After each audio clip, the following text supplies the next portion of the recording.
బంగారాన్ని విడిపించి ఆ రోజు ఆన్లైన్ రేటుకే మేము కొంటాం. Sharma gold company.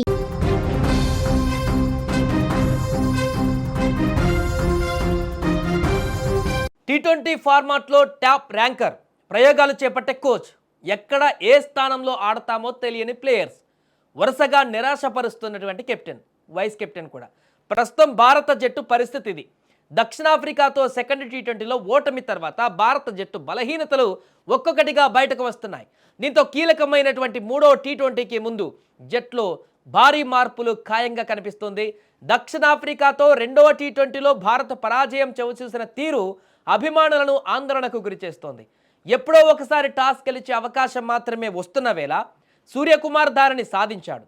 బౌలింగ్ ఎంచుకోగానే మన బౌలర్లు అదరగొట్టేస్తారని అంతా భావించారు. కానీ పరిస్థితులను అనుకూలంగా మలుచుకోవడంలో విఫలమయ్యారు. మంచు ప్రభావంతో రెండో ఇన్నింగ్స్లో ఎంతటి లక్ష్యమైనా ఛేదించవచ్చని విశ్లేషకులు చెబుతుంటారు. కానీ భారత బ్యాటర్లు విఫలం కావడంతో ఫ్యాన్స్ బాగా హర్ట్ అయ్యారు. దానికి తోడు ప్రధాన కోచ్ గంభీర్ తన బ్యాటింగ్ ప్రయోగాలతో పరిస్థితి ఇంకాస్త సంక్లిష్టంగా మారిపోయింది.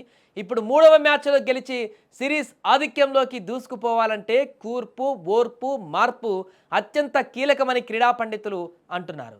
వరుసగా విఫలమవుతున్నటువంటి తనకు ఇష్టమైన వారికి అవకాశాలు ఇస్తూ వెళ్తాడనేది గంభీర్ పైన వస్తున్నటువంటి ప్రధాన ఆరోపణ. అందుకు తగినట్టుగానే గిల్ ఒక్క మ్యాచ్లోనూ ఖాతా తెరవలేదు. అయినా సరే అతన్ని ఓపెనర్గా పంపిస్తూనే ఉన్నారు. మరోవైపు సంజు శాంసన్ తన ఛాన్స్ కోసం కళ్ళు కాయలు కాచేలా ఎదురు చూస్తున్నాడు. అతని దక్షిణాఫ్రికా పైన మంచి రికార్డు కూడా ఉంది. అతనికి దక్షిణాఫ్రికా పైన 2 సెంచరీలు చేసినటువంటి రికార్డు సంజుకు సొంతం.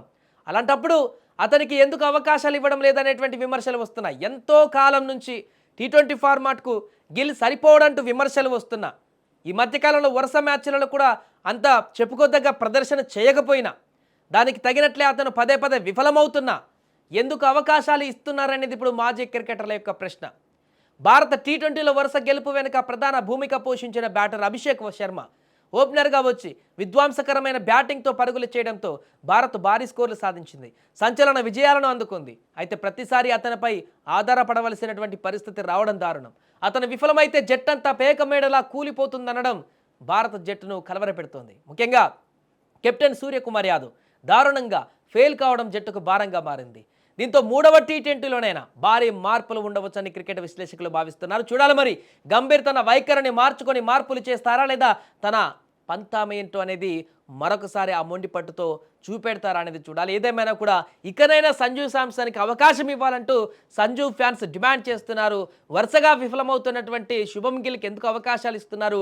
టీ20కి అతను సరిపోయేటువంటి ప్లేయర్గా కాదు, వన్డేలోకి అద్భుతమైన ప్లేయర్, అతన్ని టీ20లో రుద్దకండి బలవంతంగా అనేటువంటి కామెంట్స్ కూడా చేస్తున్నటువంటి పరిస్థితి ఉంది. ఇలాంటి సందర్భంలో మూడవ టీ20లో ఏమైనా సంజు శాంసన్కి అవకాశం ఇస్తారా లేదనేది మరి కాసేపట్లో చూడాలి.